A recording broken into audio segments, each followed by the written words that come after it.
Hello, everyone. I am Keisha Sando, and I am the founder and CEO of Peacefield Mental Health Counseling Services. And today, our topic is going to be on stress management. Why? Because the truth of the matter is that a lot of us are stressed. You heard how I just took this deep breath. Yes, I am there with you, and we're going to talk a little bit about the what and the how, just so we can understand exactly what it means by stress. When people say that, what do they actually mean? What is it that we can do about it? What are the causes and everything in between? So let's go ahead and get started. Today, we're actually going to do the first part of this topic of stress management. There is so much stuff that we can really talk about, but today we're going to just break it into two pieces. And we're going to start off with just an acronym to help you to remember the what and the how of stress. Okay, so we're going to be looking at the sources of stress, triggers of stress, the reactions to stress, effects of stress, signs of stress, and the strategies of coping.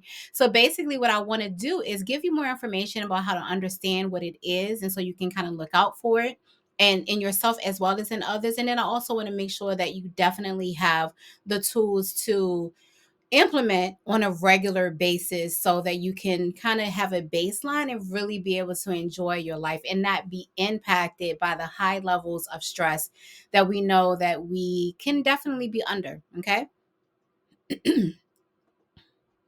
So we're going to start off by the sources of stress. So we know that the sources of stress really can be broken into two different things, probably even more. But basically, you're going to have your source of stress is going to come from something internal or it's going to be external. So when we talk about internal stress, what we're looking at is basically our thoughts, the way that we respond to information, what people are communicating to us, situations that we are either in or we are exposed to.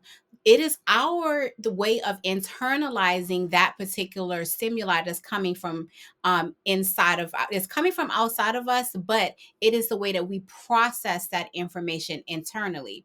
Now, whereas the external sources can be the actual situations that we are viewing. So whether there's situations at work or maybe there's some relationship issues that you're going through, you might be dealing with some maybe social issues that are causing some stress. It even in this day and time, it could be medical related things.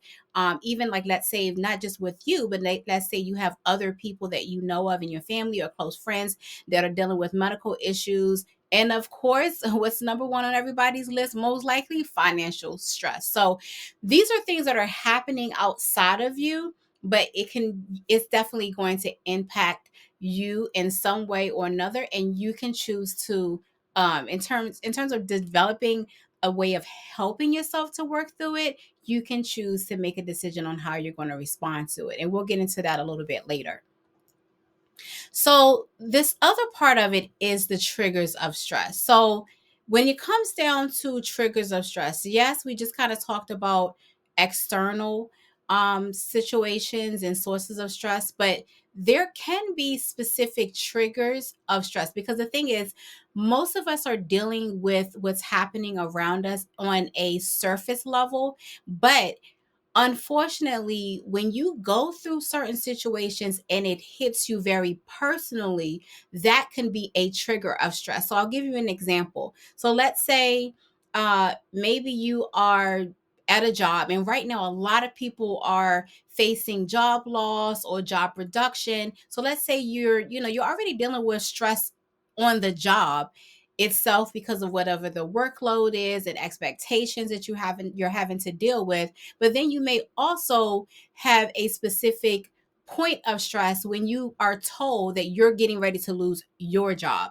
That can be a trigger of a particular stress, or you find out that a family member is dealing with a terminal illness. Yes, it is outside of you. And yes, you're dealing with regular daily issues that can cause stress, but these are things that can actually create an intense level and severity of the way in which you are dealing with stress at that time, because there's a such thing as just kind of managing stress on a regular basis because of the way that life is.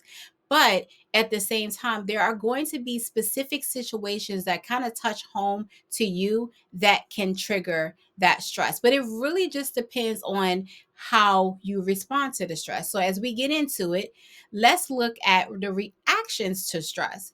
Now, we know that first of all, there can be different reactions, not just one. So we're looking at physical health issues, mental health challenges, as well as behavioral changes can be as a result of your reaction to stress. So with physical health, a lot of what I see in my practice is when people are stressed out, they deal with a lot of tension in their neck. They deal with a lot of gut issues. They may deal with kind of tremors in their hands. They may deal with headaches. They may deal with fatigue. Yes, all of these different things can actually be a physical response of stress. Okay, just in case you didn't know it. And so while these everything I just mentioned, it can be as a result of stress, we also know that there's of course other medical conditions that people may be experiencing that may cause those same symptoms. So always speak to your medical doctor regarding clarity around these issues. Okay, now of course we know that you can deal with mental health challenges as well as a result of stress. So the one that I see the most in our practice is going to be anxiety. Yes, you heard me right, anxiety. Now, this is actually at this particular time, there's a song that's going viral about anxiety, which I find to be a little bit interesting. But for me personally, I rather not um have that song on my mind because just the idea of even thinking about anxiety for some people can make them even more anxious. And that is definitely not what I want you, or do I want that for you. Okay. So, yes, anxiety is a big thing. And we're talking about anxiety where you feel it in your body, nervousness, where you're constantly worrying, ruminating over things, and you cannot stop it. You can't sleep. These are all different results of the heightened level of anxiety that can come from stress. The other part of it is depression. Yes, depression can also be as a result of stress, and part of it comes from the feeling of hopelessness. When you have a situation and you're stressed out, you basically feel like it just happened. You're still trying to work through it. You feel overwhelmed. You're trying to find solutions, but after someone has continued to go through the same thing over and over and over again, and they feel like they can't get any answers to their questions, or their concerns can't be solved, then that can actually lead to depression because of the disappointment that comes with the overwhelm of the stress. So we know that this also can be a result of it mentally. Now, behavioral changes, what I've seen is a little bit of a kind of erratic behavior. So what we're talking about is, okay, when you may have someone that they're just overwhelmed with with something happening, and they're just like, oh, forget it. You know what? It doesn't matter. So you kind of have that attitude, and then you end up doing the very thing that could have potentially led you into that thing that you're concerned about, or you do the very thing that leads you into it, which is kind of like a self-fulfilling prophecy when people say like, oh, they don't want to do something, but then they end up talking themselves into it, and everything that they do leads them into actually doing that very thing that they said they didn't want to do. So we want to look out for those type of things as well. Now, when it comes to the effects of stress, what I really want to point out here is that a lot of what we talked about up until this point can be signs and symptoms that you feel on a very short term basis, but also know that if you don't handle the stress, then you can actually lead to getting long-term effect of stress. And what does that look like? Constant anxiety, that where it's not just you're anxious about something, because anxiety in and of itself is not anything that's wrong. We all feel anxiety. It is a normal emotion, but what we don't want it to be is a chronic thing. We don't want it to be where we are anxious all the time about everything And that is not going to help you, not just for your mental health, but also for your physical health.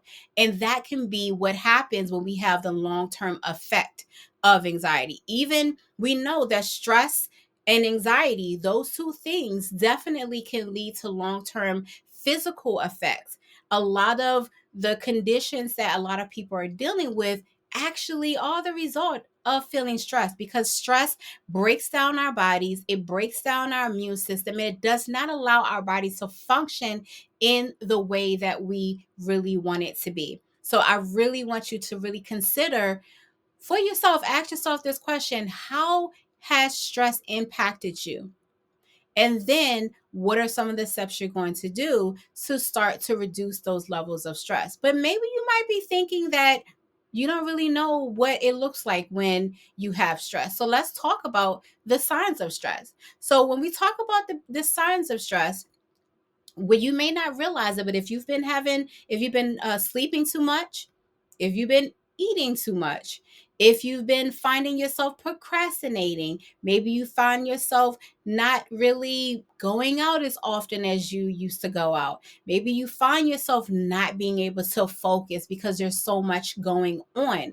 These can all be signs of stress. So remember, think about it from the concept of your mental health as well as your physical health, as we display our signs of stress in different ways. Okay. So before we go for today, what I really want to do is make sure you guys have a good understanding of ways that you can cope with stress. So let's talk about strategies for coping. The main thing I want you to focus on is relaxation. What are those tools, that are healthy tools, that are going to help you to relieve some of this stress and anxiety and potentially depression that you may be experiencing?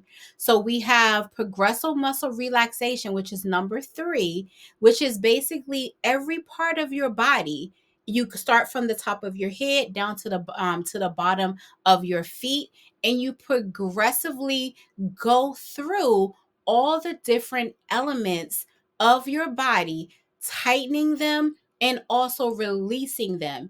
And what I really want you to focus on here is that as you are tightening your muscles, the muscles in your body, I want you to focus on the fact that you are allowing yourself to feel those feelings. The feelings that you have are real, they are normal, and I want you to know that that's okay to feel those feelings. But then the second part of it is that I really want you to know that you don't have to hold on to it and that you can release it. So as you're breathing in, as you're tensing those muscles, you're going to really put an emphasis on, I'm gonna allow you to feel those feelings, but then allow, as your body is releasing, letting go, and actually exhaling, that you are letting go of those feelings and attention mentally as well as physically. All right. And then meditation and mindfulness. This is something that is really important. What I have found, that if you take some time out to meditate, if you take out some time to really get into focusing on the here and now, being present, not future focus and not past focus. Those are things that is going to help you. And then lastly, deep breathing exercises. So today, what I want to do is leave you with a exercise that you can actually practice, and it's going to be a deep breathing exercise. I want you to stay tuned, and stay tuned definitely for our next video, where I'm going to be actually practicing these same relaxation techniques, but you'll get a chance to be able to do them with me. But today I want to talk about deep breathing. So deep breathing, I'm going to show you one quick technique before we're done for today, so that you can make sure that you can start off this week not just holding on to the stress, but actually relieving and relaxing yourself so you can eliminate some of the stress. So, what I like to teach my clients is you're going to breathe in through your nose, and you're going to exhale through your mouth. Okay, so you want to take a deep breath in and exhale. And you notice on the exhale, you want to hold it a little bit, okay? So what I want you to practice is you're going to breathe in for 4 seconds, you're going to hold your breath for 2 seconds, and then you're going to exhale for 6 seconds. So let's practice with me. Breathe in,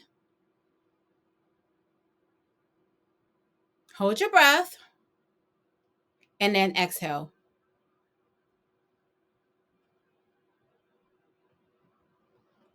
Okay, so I hope that helped. Definitely make sure that you know you do not have to hold on to this stress. You have the responsibility as well as the ability to eliminate stress in your life. Okay, I want to thank you for taking some time to listen to me talk about stress management. I hope it was helpful for you. And don't forget to like and subscribe. Make sure you take care, and also pay attention to that next video where you'll get more information on how to practice these relaxation techniques. Take care.